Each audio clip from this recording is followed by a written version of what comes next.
फक्त Rangtara news bell icon दाबायला विसरू नका। निर्भीड आणि निष्पक्ष रंगतारा न्यूज।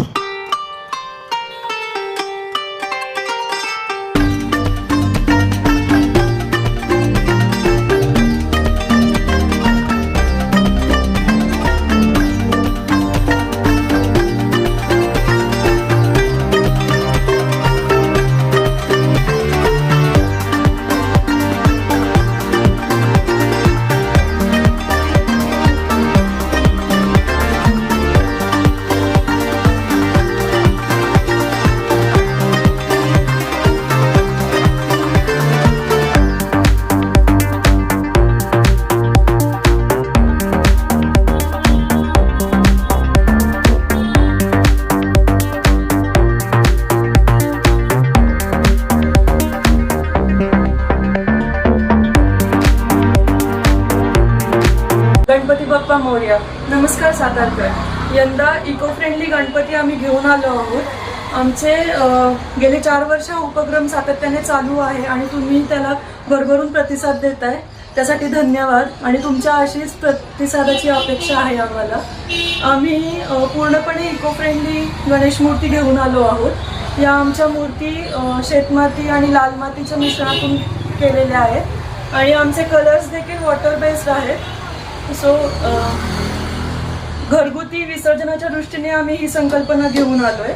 जसं की तुम्ही बघू शकता, ह्या मूर्ती तुम्ही विसर्जित केल्यानंतर त्या मातीत तुम्ही एखादी कुंडी लावून तुम्ही बाप्पाला आपल्याच ह्याच्यामध्ये ठेवण्याची पण तुम्हाला नंतर एक आनंद मिळेल।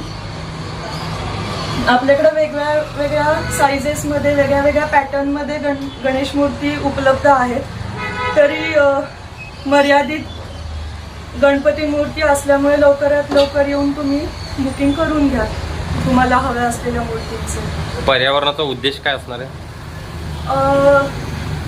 पर्यावरणाचं संवर्धन करणं, त्याची जपणूक करणं ही खरं तर प्रत्येकाचीच गरज आहे।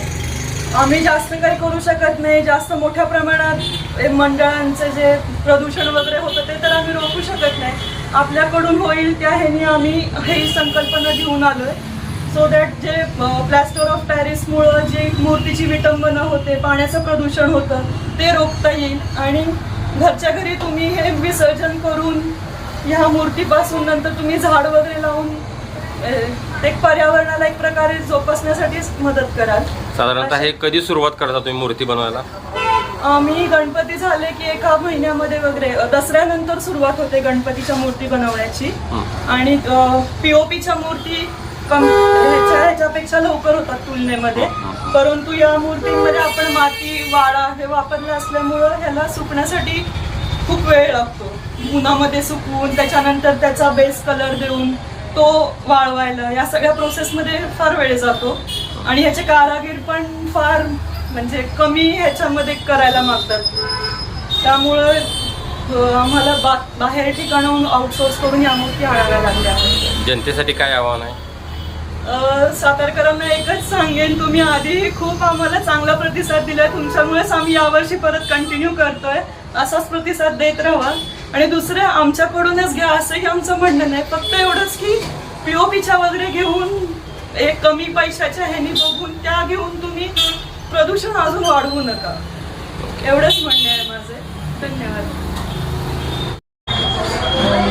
माझं नाव प्रज्ञा सलमती, मी सातारामध्ये राहते। गेल्या 2-3 वर्षापासून आपण इको फ्रेंडली गणपतीचं एक हे सुरू केलेलं आहे। लोकांपर्यंत इको फ्रेंडली गणपती पोहोचवणं हा आमचा उद्देश आहे पर्यावरणाच्या दृष्टीने। इको फ्रेंडली गणपती म्हणजे नेमकं काय असते? इको फ्रेंडली गणपती म्हणजे आपण फक्त आणि फक्त मातीच्यापासून गणपती, शेतमातीपासून गणपती बनवतो। ही सध्या माझ्या हातात माती आहे, या मातीपासून आपण ते गणपती बनवतोय। पण कलर कोणते वापरतो? कलर हे वॉटर बेस असतात, ज्याने पाण्यातल्या प्राण्यांना कुठल्याही प्रकारची इजा होणार नाही। साधारणतः आपण कलर वापरतो। साधारणतः ही मूर्ती विरघळायला किती वेळ जातो?